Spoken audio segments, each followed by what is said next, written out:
ne Yesu Kristo ma ruodh warruok erokamano. En okinyi machielo ma ruodh warruok oloso kendo timo. Nyadichiel Kristo ma ruodha notimo ng'wono okelo yaka kendo Lolwe Tv ka. Kaka pile jumapil ka jumapil e sama chal kama. Jehova jakelo yaga ka mondo mi waler kuom wach ma Kristo ma ruodh warruok kete chunya kendo elewa. Nyinge na luonga Bishop Joseph Odindo, ajaseme kakelo ketime kae jal mowar. Ruoth no maka omiya bedo gir tichne omiya chopo ka kod okinyi. An kod wach madwa nasom e muma bang'e to wawinjre kuom wach madhi somo no. To ket wabiro yudo jok moko manok wabiro lamo go Nyasaye. Okinyi ni adwa somo weche ariyo mondiki e muma e buk mar ruodhi kod buk mar Jorumi. Bang'e ikaw thuolo ibed piny winj wach ma Kristo kete chunya kendo kete lewa. To walam kod Nyasaye to wane tije madongo ma Kristo ma ruodho nyalo biro timo n'oganda ne. Buk mar ruodhi mar ariyo, abiriyo, matindo tindo adek, adhi some nyaka 9 nyaka 9. Alafu bang'e adhi somo buk mar Jorumi 8 matindo tindo 31 nyaka 33. Bende anyalo somo 31 kende. Yiena mondo asom wach mondiki. Noyudo jodho ang'wen obet e dho Samaria, ne gipenjore niya, ere gimomiyo warito mondo watho ka wadonjo e dala to kech ni kuno wabiro tho, kata ka wamedo bet ka pod wabiro mana tho. Ber wadog ne jo Aram ka ging'wonwa to wanabed mangima, to kata ka gidagi bende watho. Omiyo kane chieng' osepodho ne giwuok mondo gidhi kuma jo Aram ojotie. To kane gichopo e dho kambi ne gipo ka onge kata ng'at achiel kanyo, nimar Ruoth Nyasaye nosemiyo oganda lweny mag jo Aram owinjo koko mar geche kod farese machalo oganda maduong'. Mine giwacho kendgi niya, winjuru, Ruodh Israel osewako ruodhi mag jo Haiti gi mag jo Misri mondo obi oked kodwa. Kari 7 maluwo, omiyo karang'ich welo ne giringo mondo gitony ka giweyo embegi gi faresegi kod kenje e kambi. 8 wacho, kuom mano kane jodho ogo chopo e dho kambi ne gidonjo e ema moro mi gichiemoe kendo gimethoe. Kane gipeyo fedha kod dhahabu kod lewni mi gidhi gipando. Ne gidok kendo gipeyo gik mane ni e ema machielo, gigo bende ne gidhi gipando. 9 maluwo, kane giwacho kendgi niya, yawa ok watim maber, ma en odiechieng' mar mor, to waling' aling'a nade. Ka wagalore kama nyaka piny oru, to wabiro neno masira. Omiyo koro wadhi uru mondo wanyis jo od ruoth gima osetimore. Buk mar Jorumi 8, Jorumi 8, muma mar Jorumi 8 matindo tindo 31. Wasom 31 kende, adwa somo nyaka 33 to wasom 31 kende. Mwacho ni ya 31. To koro dwa wach ang'o kuom weche giduto? Ka Ruoth Nyasaye ni kodwa, to ere gima dwa luor, kata ka ng'ato obedo jasikwa. Kulwi mondo walam Nyasaye. Wuoro maler, Nyasaye maduong' mar nyalo mar warruok, japuonj aseko miyo iduong' nikech in emiromo nyakwaro bedi. Erokamano Ruoth nikech iwinjori kawuono kendo iwinjori pile. Jehova isetimo ng'wono, Ruoth miya achaka chopo ka kendo kaka pile. Nikech wach Jehova misekete chunya kendo elewa nikech oganda gi. Wuoro maler, an ka kaka gir tichni, Ruoth ti koda. Oganda ni Nyasaye museyie mondo bed piny mondo winja, bende akete lweti, rad gi dwaro mar ng'ato ka ng'ato. Nyingi mondo iduong' nikech in Nyasaye manitie. Erokamano Ruoth nikech isewinja, e nying Yesu ma Ruoth. Amen. Agoyo ne Nyasacha erokamano kod okinyi, Nyasaye maduong' mar nyalo, Yesu Kristo maratego mar oganda lweny. Jehova nosetimo ng'wono, ochako kelo yaka monda ler kuom wach ma Jehova orago kod okinyi. Okinyi kawuono wi wach madwana losie en bedo kod chir. Mano e wach madwana losie kod okinyi sani. Ondikie muma kama somo kuom jodho ang'wen manobet e dhod Samaria. To kama ne okasomo kod malo, gimomiyo jodho nobet e dhod Samaria, e kinde mag muma, e kinde machon jodho ne gin jok mokwede ahinya mane ok owinjore e dier anyuola, kata mane ji ok ne bedo kamoro achiel. To ae gin jok manosewito geno mane ji ok dwar mondo obedgo kata mondo oriwrego, kata mesa ok ne nyal bedo kod jadho ka uchiemo kamoro achiel. To ang'o yudore e kinde moro mane kech ne nitie e piny Samaria. To mumonde oluwo kama wasomo ni ne gin jodho ang'wen to ne gibete oko kata e gate kata e dhot mar Samaria. Tiende wach ni ok ne gidonjo iye. Ne gin jok mokwedi, ne gin jok mocha, ne gin jok modong' e dala, kata gin jok manodong' e piny Samaria. To ne gichokore jok modong' go, jodho ang'wen go, to ang' gibedo piny kamoro achiel. Gimomiyo ne olor dhod Samaria matek, ne nitie kinde moko mane nitie ruoth miluongo ni ruodh Aram, ni iluonge ni Ben Hadad. To Ben Hadad, ruodh jo Aram, nodhi moluoro piny Samaria nikech nodwa nokaw piny Samaria. To ndikie muma ni noluoro pinyno kuom higni mathoth, ma kech nodonjo e piny Samaria nikech jo Samaria kanoseluor kata kod jolweny mag jo Aram, ok ne ginyal wuok oko, to ng'ama ne nyalo donjo iye bende onge. To emomiyo jodho noyudore e gate mar jo Samaria oko. Ok ne ginyal donjo iye, to kama ne ginyalo dhie bende ne onge nikech tuo mane ni kuomgi kaka jodho.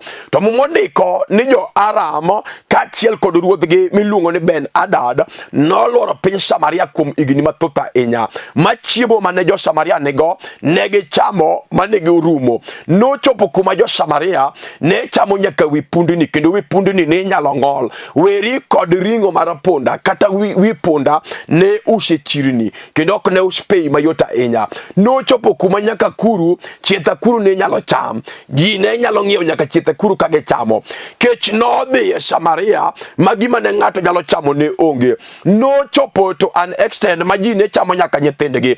Odiochieng' moro achiel ondikie muma kisomo ruodhi mar ariyo auchiel kichako somo 24 kiridore piny, tibiro yudo ni odiochieng' moro achiel ka ruodh Israel ne ni wi tate ne wuotho, te ka dhako moro noringo mondo dhi ir ruodh Israel, to wachone niya, ruoth yie mondo ikonya. Te ka ruodh Israel nodwoko dhani niya, ere gima an ruodh Israel dakonyigo kok Nyasaye kende mokonyi, nikech aonge gima ber ma dakonyigo. Dakonyi kod divai koso dakonyi kod ang'o? An gima dakonyigo onge. To dhako ni nodhi mbele kawacho ni ruoth yie mondo ikonya. Gimomiyo dhako ni nodhi nikech kech mane ni e piny Samaria nomiyo gitimo singruok kaachiel kod dhako wadgi. Ne giwacho niya, kawuono wachamo nyathini to kiny wachamo nyathina. Mane giketo winjruok ma dhako achiel nochiwo nyathine mocham nikech kech no lich e piny Samaria ma gima ne nyalo chamo ne onge. Nochamo dhok morumo, nochamo akuche morumo, wi punde mane nitie nochamo rumo te nyaka ring punde. Koro nochopo kuma ng'ato ne nyalo golo nyathine, to oganda moko chamo, kiny bende golo moro. Koro dhi mon ariyo noloso winjruok ma giwacho ni koro gima wabiro timo, adwaro mondo wacham nyathi achiel kawuono to kiny wacham achiel. Eka dhako moro nogolo nyathine mane gichamo, gitedo ma gichamo. To mondiko ni kanochopo chieng' machielo ma koro nego chamie mar dhako machielo, to dhako ni kanodhi to yudo ka dhako wadgi osepando nyathine onge. Mano nochope mondo dhi ir ruoth mondo kwa kony gima jagweth nyalo konyego. Ondikie muma ano ka wach gima mara, to ondikie muma ni chieng' no ka ruoth nowinjo gima timore e piny Samaria, gima pok nong'eyo. Ondikie muma ni ruoth kanie tate noyiecho nangane morwako pien gugru moywak ne Jehova mondo res piny Samaria.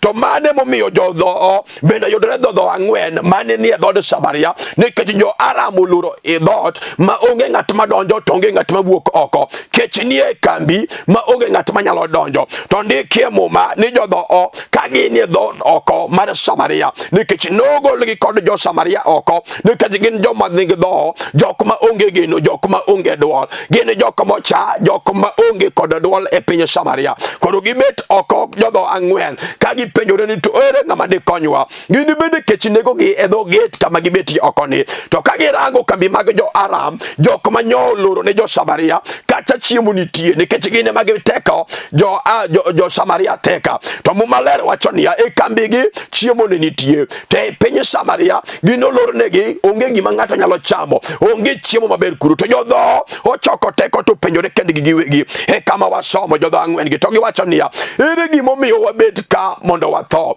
nikech ka wabet ka to wabiro mana tho. To kwa dhi e kambi mag jo Arab to gin kod chiemo, ginyalo miwa chiemo. Koro gipenjore ni to ere gima wanyalo timo, nikech kwa donjo e piny Samaria kech ni kuro, kech biro negowa. To kwa medo bet e dhod Samaria ka bende wabiro tho, nikech gima wanyalo chamo ka bende onge. To e kambi mag jo Samaria kama jogi gin jasikwa, jok mosekelonwa kech e piny Samaria, kuro nitie kod chiemo, kata kamano gin jasikwa. Ere gima ber mwanyalo timo? To gichoko chir to giwacho niya, gima wanyalo timo en ni mondo wadhi kuom jo Samaria wan jodho, ka giyie gi ng'wononwa to wan abed mangima kendo wan achiem. To ka gihero to gibiro negowa. To gichoko chir to gichako wuoth. Apako Nyasaye mar nyalo. To ka gichopo e kambi mar Samaria to ndikie Muma ni jo Samaria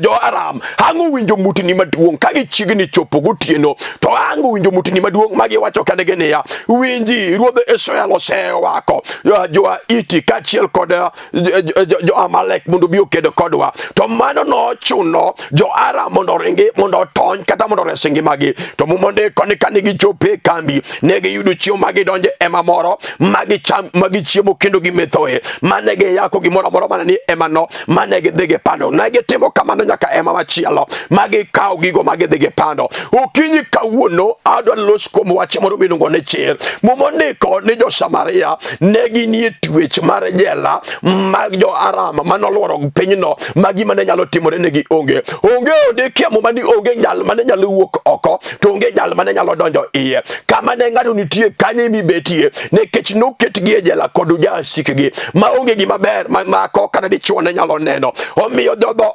manosewiti, jodho manosedong' ma onge ng'at mane nyalo bedo kodgi, norwako chir mochomo jasigu. Duong' odogne Yesu ma ruodh wargo. To mondiko ni kane gichomo jasigu, tang' ruoth odonje chir magin-go. Duong' odogne wuon wargo. Ruoth Jehova odonje chir magin-go. Ma jo asikgi owinjo ka mutni mang'ongo, ka oganda mag'ongo biro. Kata kamano gene jodho mane ji okwedo, mane ji onge kod geno kuomegi, jok manowiti, jok manong'ul kod dala, gine magi choko chir. To jasigu kowinjo teko ka Jehova kanie polo to winjo chir ma jodho nigo, omiyo nodonje chirgi. Jogo nomiyo jasigu ma jo Aram noringo kamanyo kar tonygi, koweyo chiemo kachiel kod gik mabeyo mane gibirogo mane nie kambi. Duong' odogne Nyasaye maduong' mar nyalo. To kinyi sani mane wach madwa nalosie, to kiwawinjire to wabiro lamo kod Nyasaye, nikech Jehova ora ka mondo dhako moro dichuo moro mondo yud reso kod kinyi sani. Ondikia Muma ni jo Aram nobiro moluoro piny e Samaria, mang'al manyalo donjo onge, jal manyalo wuok onge. Okinyi sama losoni wan kod mier ma jasigu osebiro moluoro, magi maber minyalo ne dala no onge, makata ka gin jok mosomo, kata kanyo gisomo magi yudo digri, kendo gin kod barupe mabeyo ahinya magi nyalo yudo go tije, kata obed kijana, kata obed nyako, kata obed dichuo, kata obed dhako. Tiyudo ka gik nosomo gigo ok nyal kelo konyruok e ngimane, nikech jachien ma jasigu oseluoro ngimane kata oluoro dala. Mano kata in gi digri, kata nyisomo maber dichuo, tiyudo ka jachien moluori ok oyie mondo yud tich manyisomo. Mano en jela ma jachien nyalo kete ng'ato, kata obed jochiende mag dala, kata obed jochiende mag gunda, kata obed jochiende mag dek, kata mag kwere. Gin jochiende mok dwar ne ng'ato maber. Duong' odogne Nyasaye maduong' mar nyalo mar Lolwe. To Muma ndiko niya, jo Aram ang'oluoro jo Aram ang'oluoro piny cha maonge gima ber minyalo ne. Ondikie Muma ni ok ne ginyalo wuok to onge ng'ama ne nyalo donjo. omiyo ne gibedi e jela mar thagruok makata gima ne nyalo chamo onge. Iwinjo, jela ka ng'ato nitie to ok onyalo chamo gima ber modwaro chamo. Jela ka ng'ato nitie to korwako nanga monyalo rwako, orwako nanga mare jela, duong' odogne warwo. Jale ka ng'ato nitie, jela ka ng'ato nitie to ok inyalo golo oda gima idwaro chamo, ichamo chiemo mare jela. Mane kaka jela gima jalo wacho ni time mitimo. Omiyo jo Aram gima ne ginyalo chamo kata ka ng'ato ne nigi pesa to gima no nyalo chamo maber ok no nyalo chamo, nikech en ye jela mar jasigu mar jachien mok dwar gik mabeyo mondo timore ngimagi. Ukinyi sani kaluso kodi mama dogineno ka somo ti soma kata kamano jochiende mag dala moketie jela osedagi mochwado lwetgi moramo magi wacho ni gima ber to kinyalo nene ngimani. Mano kata in gi chuo manyi puonjo manyi kao pesa me invest kuom nyithindo to nyithindi tich ma ginyalo yudo onge tich maber ma nyathi nyalo yudo gi tich manyo somo ko nyalo yudo. Iyudo nyaka joko madongo manyo nigi certificate madongo manyo dhi nyaka university murwako gudu majo dala nyo pamo moneno ka gima geno bire dala gino manyo somo no ko nyalo yudo. Aseneno nyaka jo university ka idho tinga kata ka idho loche ka dhi e mijengo tich manyo ko somo tijne modhiye nikech jachien marach mar dala mag jasigu oluoro ngimane ne gima ber ko nyalo yudo. To kinyi sani wan gi Nyasaye mar nyalo mar lwe Hosana ja Galili Yesu Kristo mar ruodh lubuma iluongo Yesu Kristo mar ruodh warwo ene mabiro lere jal ma jalo ngoto golo ng'ate jela mar dala mar siko mar gunda ubed jela mar jochiende mag dhier mag mifwadhi manyalo mako ng'ato mateka makata kanyisomo to gima ber ok nyalo neno. Apako Nyasaye maduong' mar nyalo mar lwe, apako Yesu Kristo mar ruodh warwo, apako jal manotho mochier mokelonwa geno mar ngima. Ukinyi sani mane jal mabiro lero ene jal manyalo pudho dichuo e jela mar dala mar siko. Wan gi ji mang'eny ma jela maginitie ok oseyie mondo dhi maber. Wan gi jok moko ma bende nyochako ala ohala nyichako mama kendo ala ka nyichako to nyodhi adhiya maber. Kata kamano jochiende nyoluoro ohala ni makata gima ber minyalo neno ala onge. Mono seywak ahinya kendo gipenjo ni to en ng'a manoreswa. Chuo seywak ahinya gipenjo ni to en ng'a manoreswa. Wan gi ji mang'eny ma bende nie tiji iwinjo kata kitiyo donge neno kiyudo misara to tich mitiyo ok nyalo konyi. En jachien mose animalo ma kinde ma pod itiyo to lenga to kinde modong dala ariyo kata ndalo moko adek mondo yud misara to malo kod teko pesa ni ochamo mirum kod pesa te midong kod lweti kifwayo chako ologowi. Wan gi Nyasaye manyalo golo ng'ate jela to gino dwaro chir mar dhako kata dichuo biro bedo go kod ukinyi sani mowacho ni jachien ni enough is enough. Iseketa thagruok, iseketa gwecho, iseketa chai, iseketa jara to kata kamano dona fweny kuom Yesu ja Galili. Hosana mar ruodh warruok jal maratego Yesu Kristo jal mara uma. Iwinjo ka ng'eyo jela ma initie ere jela ma initie kata kiranga kod ukinyi sani ere jela ma jachien okete dalani ere jela ma jachien okete kothi ere jela ma jachien okete chuori ere jela ma jachien okete chiegi. To bende winjo ka in kod chir mondo wamuom ukinyi kawuono sani mondo ng'ato chopie gige kod sani. Wan gi jela ma ng'ato nyalo betie makata ka en jela mar tuo osewuotho komanyo changa to chang no pok oyudo. Osedhi kuom jolemo nyoko kelo dwoko. Osedhi kuom ajuke mabeyo nyaka manyo fware ajuke go nyochamo pesa modong kod lwete onge kod dwoko. Kama obetie openjo ni to ere gima nyalo timo, ere gima datim mondo ares ngimana, ere gima datim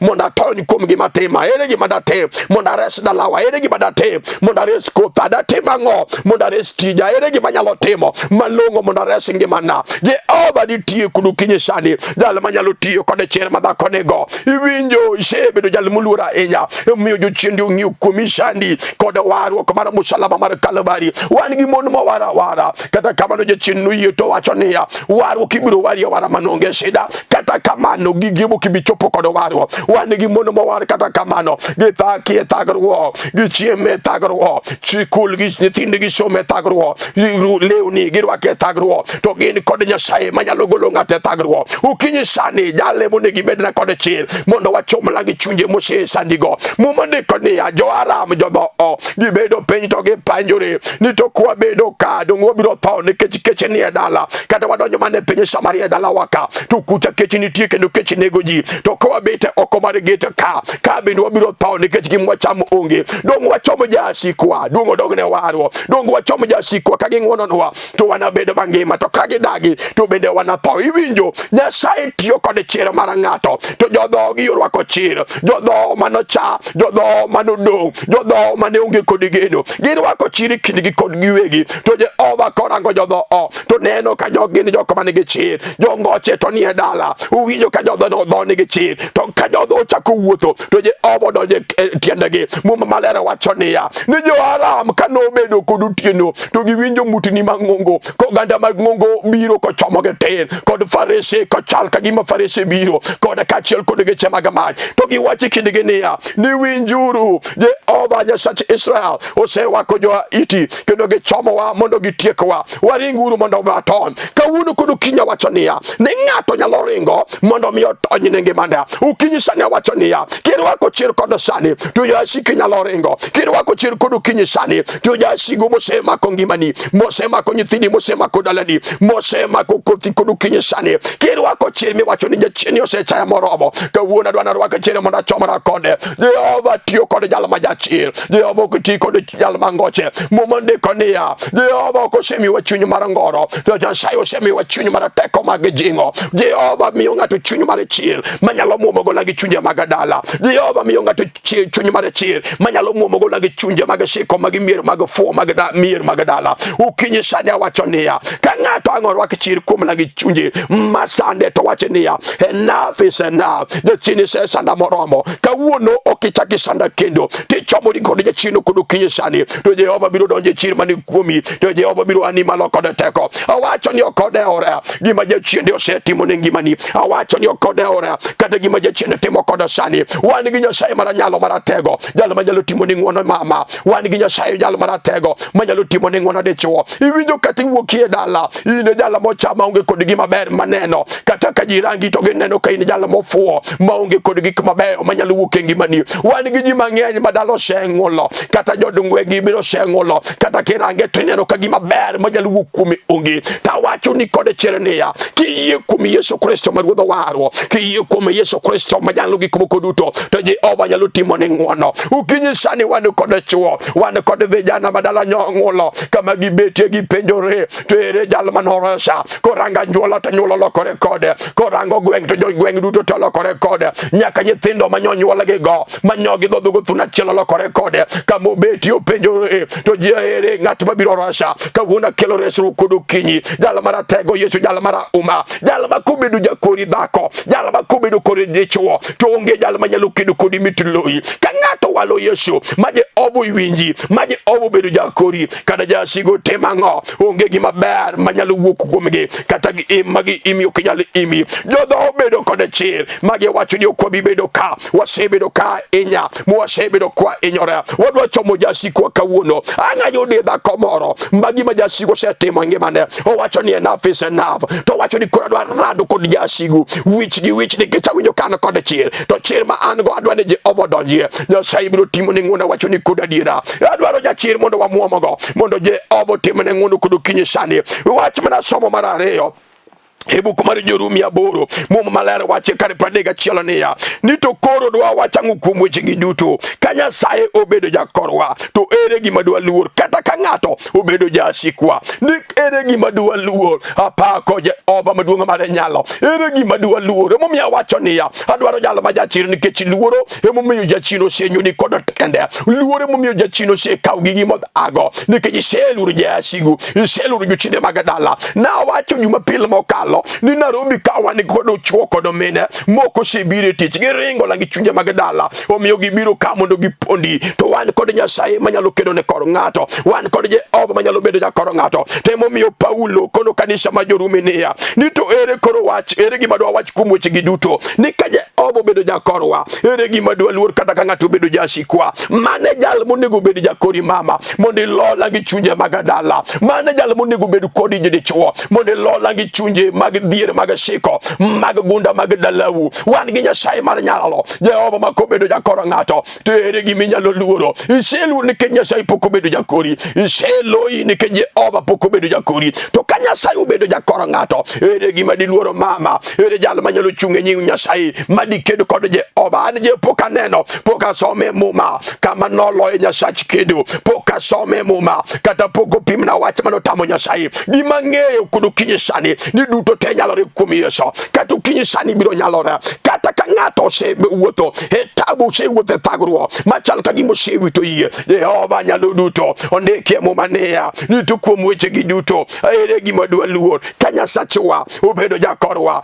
Ere gima wanyalo luoro kata ka ng'ato obedo jasikwa. Ere jasiki sungorini nikech Jehova pok obedo jakori. Odiochieng' mani ma Nyasaye ma Jehova yie bedo jakori, ok ibi luori, ibiro bedo gi chir, tibiro bedo gi loch pila. Iwinjo mama kata ituoi ni osiptal kanyo, wan gi Nyasaye manyalo timo ng'wono, manyalo bedo jakori sani mapudhi ok otada mari medekre. Kata inie jela jal manyodonjo ne kod weche moko kare, weche ma miriambo. Iwinjo mama nitie Nyasaye. Iwinjo dichuo, wan gi Nyasaye manyalo ng'ado buchi kare, omi iluonge jabura ma ono. Iwinjo Nyasachwa nitie, onyalo timo ni ng'wono kod sani. Onge gima osekethore. Jehova nitie, en gi nyalo, en gi teko, onyalo timo gik mag ono ma Jehova dhiri nono. Nyasachwa nyalo timo gik moko madongo, en jal mopong' kod teko e lwete. Gima osetamo Nyasaye onge. Mano jachien ma sani nong'e malong'o ni odiochieng' mani manyo Jehova, ma Jehova bed jakori. Ubed jochiende mag gunda, ubed jochiende mag gweng' moseluori matek ni gima ber ok inyalo neno. Ka Jehova obedo jakori, ere gima diluor.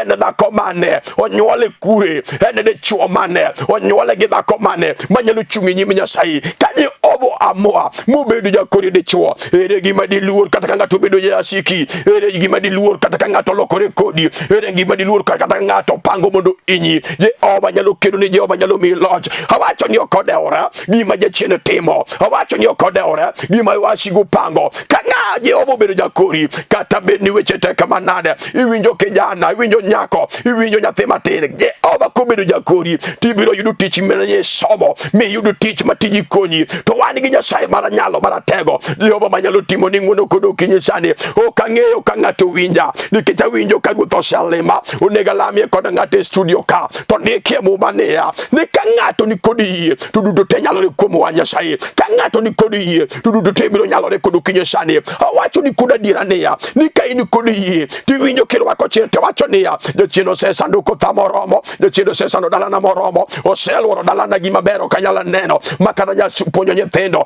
jomoko nyouso lope, jomoko nyouso dhok e kul, ma kul odong' nono mondo gipuonjgo nyithindo, mondo nyithindo kelge ne dala. Kata kamano nagi chuje mag dala, mag gunda, mag dhier, mag siko, mag mifwadhi nyo amalo, modagi mochwado lwete mokalake, ni gik mabeyo ok nyal ne dalano. Awacho ni karama nyim Nyasaye niya ni ka ng'ato rwako yie, mondike muma buku mar Jo-Ibrania 11 matindo tindo 6 ni ng'at ma onge kod yie jalo ok nyal bedo malong'o ne Nyasaye, nikech jalo mabiro ir Nyasaye maduong' moloyo jalo nyaka yie mokwongo ni Jehova nitie, to en kod mich momiyo jogo madware. En wach mane midware Nyasaye mama, en wach mane midware Nyasaye dichuo. Wan gi Nyasaye mar nyalo maratego, Jehova manyalo timo ni gik madongo. Ok odeore, awacho ni ok odeore gima jachien osetimo kata gima otimo sani. Iwinjo jalo matuo, wan gi Nyasaye madhi changi sani. Kiserwako yie kuom Yesu, kiserwako chir kuom Jehova, iwinjo kata dhako machielo yal ma ji oseyanyo, ma ji osechayo, wan gi Nyasaye maduong' mar ono manyalo timo ni gik madongo. Iwinjo nyathi kich kata ji ochayi, ji osekawo gik moko duto te manoweni. Wan gi Nyasaye manyalo timo rejesho maduok ni gik moko te manokawo. Wan gi Jehova, iwinjo Jehova nyalo timo rejesho okinyi sani kuom jalo moyie. Onego alamie kod ng'ato. Iwinja adwa ni rwak yie nikech sindi osechopo madwa nalamie gi dhako moro, adwa nalamie kod dichuo moro mondo Nyasacha matimo na ng'wono pile chako time ng'wono kendo. Aseyudo simbe ka ji goyo, Jehova osetimo gik madongo mag ono, Jehova osetimo gik madongo mag warruok, Jehova osetimo gik madongo mag ng'wono. Kata okinyi sani Jehova nitie, en Nyasaye manyoro ma kawuono, en osiko pile gik manotimo kinde mag muma. Kata kawuono Jehova pod tiyo atiya, onyalo tiyo ne dhako, onyalo tiyo ne dichuo. Kinyalo chopo e TV, adwa ni muli TV no mondo alam kodi Nyasaye mondo ne teko mar warruok warruok mar nyalo katimo ne ng'wono kokinyalo chopo bed kod yie kaminitie mondo alam kodi Nyasaye mondo ne Nyasacha katimo ne ng'wono okabatisha an kod adiera Nyasacha okatim go michezo an gadiera kuom Nyasaye iwinjo ano alama timo gi Yesu an pok atimo alama lala an gadiera kod Nyasacha awacho kod adiera niya ni ka in gi yie tidhi neno teko mar Jehova kulwi katigo chungi piny mondo alam kod Nyasaye maduong' mar nyalo mar warwo Yesu Kristo ma ruodh Galili asepaki babana asemi duong' Jakolvari erokamano Ruoth nikech oganda ni mane miyo thuolo mondo winja Jehova ni oraka asefulo weche lelo manikete chunya kendo kete lewa Yesu erokamano nikech ng'wono maduong' misetimo ne oganda nigi dwaro ka dwaro mar ng'ato uro maleri ane malo timne maber nyingi mondo iduong' Yesu nikech isetimo negi mana kuom nyingi maler nyingi Yesu Kristo Ruodhwa. Amen. Agoyo ne Ruodha erokamano mosetimo ng'wono mokelo yaka. Luonga Bishop Joseph Odindo mar Redeemed Ministries International. An Nairobi ka kod sane kamiluongo ne Kibera adak kamiluongo ne Olympic Estate. Ka in kod wach midwani walame Nyasaye igoyo simbe makadho piny ka gi magone binina to wawinjore kuom wach ma in go to walamo Nyasaye to ka in gi yie tineno teko mar nyalo mar Jehova. Jachir ema loyo lweny. Ng'at moluor ok lo lweny. Bed kod chir tibed kod adiera to Jehova biro miyi loch e lweti. Asekendo an kod dhako madhako Karina Kinyi Manyagi Miala Jehova mondo gwedhe wase gwedhwa kod nyithindo buora. Kanisa wa ni kamiluongo ne Kibera kamiluongo ni Katwekera opposite PAG Church. Ka in kod wach midwani walam kata idwani wachokre kodi kata kinyi sane go sime ibiro yudo ng'at machielo biro kawo simbe go nikech sani adech biro mi direction kaka ichope church. Warad Jumapil manyien e sama chala kama. Shalom.